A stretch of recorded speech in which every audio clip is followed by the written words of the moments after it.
Hi everyone, आज हम discuss करेंगे जब भी आपके बर्थ चार्ट में मून और सैटर्न का कंजंक्शन होता है और even if the moon and Saturn are connected by aspects और ट्राइन रिलेशनशिप और स्क्वायर रिलेशनशिप, किसी भी तरीके से जब आपके बर्थ चार्ट में मून सैटर्न का कनेक्शन होता है तो इस चीज़ का रिजल्ट आपकी लाइफ में किस वे में दिखता है। Now talking about moon, planet moon, what does moon represents? Moon represents हमारे इमोशंस, जो हम खाना खा रहे हैं, जो हम सोच रहे हैं, जो हम हमारी लाइफ में जो लिक्विड मनी है उसको भी हम मून से देखते हैं। और जो भी हमारी लाइफ में हमारी सोल की डिज़ायर है, अगर हम सोसाइटी के स्टैंडर्ड्स को एक साइड पे रख देते हैं, उसके बाद जो हमारी सोल की कोर डिज़ायर है that is also seen from the moon. इसीलिए जब किसी इंसान की डीपेस्ट डिज़ायर या उसकी डेस्टिनी या उसका सोल पर्पस जब हमें देखना होता है तो we always consider the moon chart, moon making moon in the ascendant. तब हम उस इंसान की लाइफ की कोर डेस्टिनी या फिर कोर डिज़ायर या उसकी लाइफ का पैटर्न देखते हैं। Now talking about planet Saturn, Saturn represents the hardship in our life, the dryness, the coldness, the fear, the restrictions in our life. अब जब ये दो प्लैनेट्स हमारे बर्थ चार्ट में एक साथ बैठ जाते हैं, किसी न किसी वे में कनेक्टेड हो जाते हैं, तो ऐसे लोगों का इमोशंस पे कंट्रोल थोड़ा सा लूज़ हो जाता है। These are the people, I would not say that they are emotionless people, but they tend to lose control over the emotions. देखोगे ऐसे लोग इमोशनली बहुत ज़्यादा अवेयर हो जाते हैं। इन लोगों को कई बार किसी के बात करने से पहले उसके सेंस ऑफ एक्सप्रेशन से ये इंसान को जज कर लेते हैं whether it's a good person और not a good person. Practically ना सोचने की वजह से इनकी लाइफ से किसी सिचुएशन का ख़राब हो जाना, किसी रिलेशनशिप का टूट जाना या किसी सिचुएशन का ख़राब हो जाना, these are the common things which are seen in these people's life.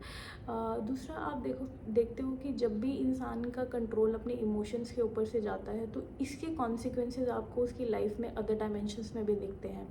क्योंकि जब हम इमोशंस के ऊपर से कंट्रोल होते हैं तो हम अपनी लाइफ में ऐसी मेजर चीज़ें ख़राब कर देते हैं जो कि कहीं ना कहीं आपके प्लैनेट मून से ही जुड़ी हुई हैं, लेकिन उसका स्टार्ट होता है आपके इमोशनल डिस्टर्बेंस से। आप ये चीज़ नोटिस करोगे कि जब भी आप इमोशनली डिस्टर्ब्ड होते हो तो आपकी ईटिंग हैबिट्स ऑटोमेटिकली ख़राब हो जाती हैं, whether you indulge in excessive eating और whether you are indulging in some kind of addictions और whether you are indulging in some kind of junk food habits और ओवर ईटिंग हैबिट्स। ये चीज़ें जब भी आपकी लाइफ में होंगी तो कहीं ना कहीं आपकी लाइफ में मून इफेक्टेड ही होता है, क्योंकि the people who have very auspicious moon in their birth chart have very clean food habits, or they are the people who have very strong control over their food habits.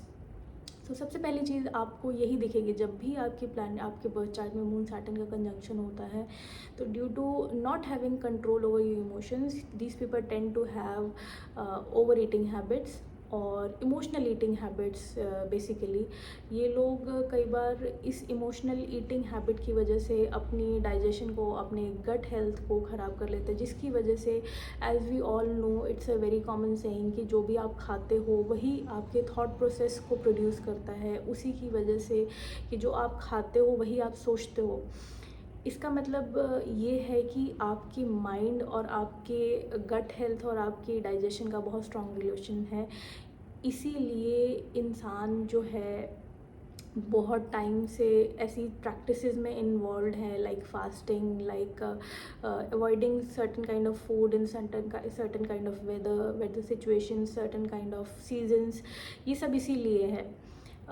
तो ये चीज़ बहुत prominently देखी जाती है कि जब भी आपका मून सैटर्न कंजंक्शन आपके बर्थ चार्ट में हो तो आपकी ईटिंग हैबिट्स बहुत फ्रीक्वेंटली डिस्टर्ब्ड रहेंगी। दूसरा, आप ये देखते हो कि जब भी आपका मून सैटर्न कंजंक्शन होता है तो moon representing your liquid money, ऐसे लोग ओवर स्पेंडिंग में इन्वॉल्व हो जाते हैं।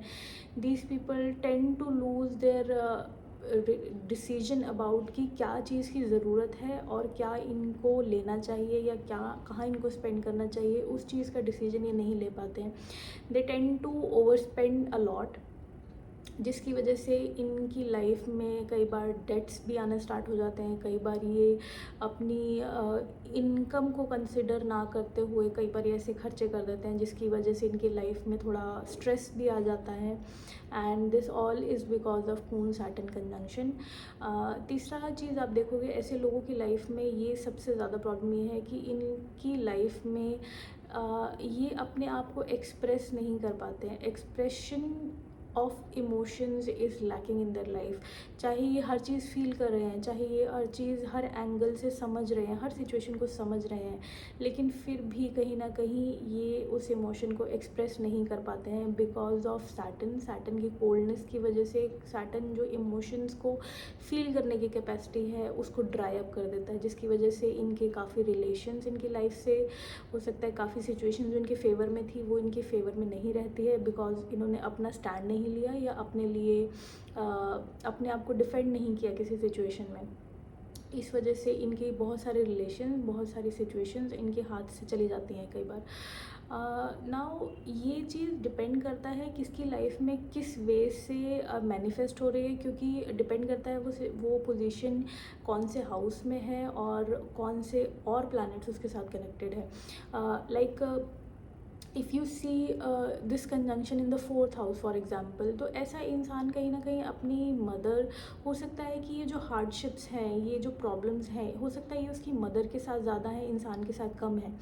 और हो सकता है कि ऐसा इंसान जो है अपनी मदर के साथ वो कनेक्शन फील नहीं कर पा रहा है, क्योंकि वो इमोशन जो 4th हाउस से जुड़ा है, 4th हाउस के सिग्निफिकेंस उसकी मदर से जुड़ा है, वो उस चीज़ को फील नहीं कर पा रहा है। चाहे उस चीज़ की वहाँ पे कमी है या नहीं है, चाहे वो चीज़ फिजिकली प्रेजेंट है, जो भी इमोशन या जो भी उसको मदरली लव मिलना चाहिए चाहे वो उसके साथ है, बट फिर भी वो उसको फील नहीं कर पा रहा है, क्योंकि वो इमोशन जो है सैटर्न ने ड्राई अप कर दिया, तो वो कनेक्शन जो है वो डिस्टर्ब हो जाता है मदर के साथ।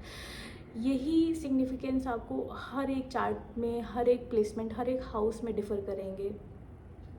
लाइक जब भी आपके, फॉर एग्जांपल जब भी आपके असेंडेंट में ये कंजंक्शन है, तो इंसान अपने आप को एक्सप्रेस नहीं कर पाता, इंसान कनेक्ट नहीं कर पाता सोशली लोगों के साथ, क्योंकि उसे लगता है कि जो वो सोच रहा है वो सोसाइटी के स्टैंडर्ड के हिसाब से मैच नहीं करता है, या उसके सोचने का तरीका ऐसा है कि लोग उसे एक्सेप्ट नहीं करेंगे, इसलिए वो अपने इमोशंस को ऐसे सप्रेस करता है कि वो कट ऑफ हो जाता है लोगों के साथ। ऐसे लोगों के लिए कनेक्शंस बनाना, सोसाइटी में अपना नेटवर्क सर्कल बनाना बहुत मुश्किल हो जाता है, क्योंकि वो अपने इमोशंस को इतना ज़्यादा सप्रेस कर लेते हैं कि वो कहीं ना कहीं एक स्ट्रेसफुल सिचुएशन में, एक डिप्रेस स्टेट में चले जाते हैं, जिसकी वजह से उनकी लाइफ में उन्हें ऐसा लगता है कि कुछ पॉजिटिव है नहीं, डिस्पाइट ऑफ हो सकता है उनकी लाइफ में बहुत चीज़ें अच्छी चल रही हों, लेकिन वो मून और सैटर्न की कंजंक्शन की वजह से वो किसी भी चीज़ को फील नहीं कर पाते हैं कि उनकी लाइफ में हो सकता है स्पिरिचुअल अबंडेंस हो सकता है फाइनेंशियल अबंडेंस हो, बट वो चीज़ वो उसको फील नहीं कर पा रहे हैं, क्योंकि मून जो इमोशंस को रिप्रेजेंट करता है उसको कहीं ना कहीं सैटर्न ने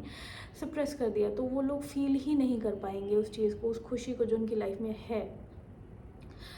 So these are the impacts which you see when Saturn and Moon are conjunct in your birth chart. इसके लिए कुछ ऐसी रेमेडीज़ हैं जो आप कर सकते हो।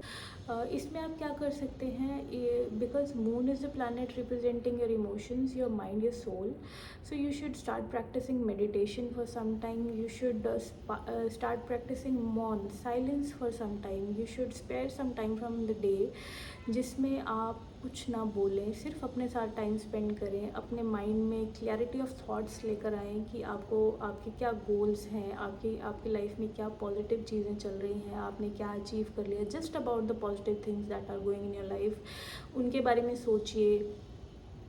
And you will start feeling कि जब आप पॉजिटिव सोचते हैं अपनी लाइफ में, तो the positive starts multiplying.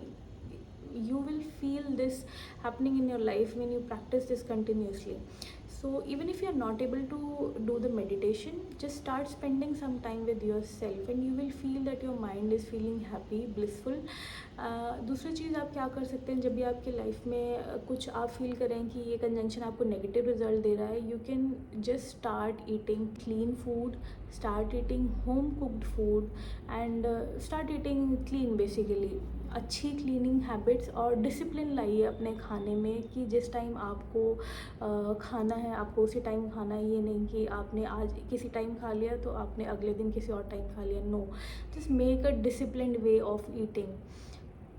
This is a very strong practice that you can follow in your life, and this is for everybody, not for just Saturn Moon conjunction. This advice could be used by everyone, and this is very good habit to maintain your gut health, to have a good digestion. And when you have a good digestion, trust me, you have very good thoughts. Your mind starts to change, your thought process transforms. Trust me, just practice this thing and just let me know if you have the effects or not. और आप क्या कर सकते हैं, whenever you are emotionally feeling down, just try to sit with yourself and write whatever you are feeling. Just have a clarity of everything which is going in your mind, because I have always felt जो लोग भी emotionally low होते हैं या जो अपनी life में confused होते हैं, they always have sense of doubt in everything. वो हर चीज़ पे डाउट करते हैं, उनकी लाइफ में क्लैरिटी कहीं ना कहीं मिसिंग होती है. तो वो क्लैरिटी लाने के लिए आप हर चीज़ को लिखिए, आप फील करिए कि आपको एक्चुअल में क्या आपकी लाइफ में ट्रबल्स हैं, क्या चीज़ें हैं जो आपको आपके गोल से नहीं, जो आप जिसकी वजह से आप अपने गोल्स को नहीं अचीव कर पाते हैं. और जब आप अपनी प्रॉब्लम्स को क्लियरली लिख पाएंगे तो ट्रस्ट में आप उनको ओवरकम भी कर पाएंगे. So that was all for the Moon Saturn conjunction. I hope you people do not fear this conjunction, but try to understand what this conjunction is trying to teach you, and you will understand that this conjunction is not always negative. Because I would like to tell you कि Moon Saturn conjunction जब भी किसी की life में positively impact करता है तो ऐसे लोग हाईली इंट्यूटिव हो जाते हैं, ऐसे लोग हाईली स्पिरिचुअल हो जाते हैं. क्योंकि ये कंजंक्शन जब भी आपकी लाइफ में पॉजिटिव वे में काम करता है तो इंसान को ऐसी इंट्यूशन मिलती है कि आपके सामने इंसान या कोई सिचुएशन जब एक सेकंड के लिए भी आएगा तो आप जज कर लोगे कि इस इंसान की क्या वाइब है, क्या ऑरा है, ये क्या सोच रहा है, ये क्या नहीं सोच रहा है. It gives you that kind of intuition. So trust me, no conjunction is bad or good. It depends upon how your lifestyle is and how you are not matching with the vibe of the planet. And trust me, when you start vibing with the planet and you just understand what the planet is trying to teach you, your life fills with abundance and joy. And that's all. Thank you.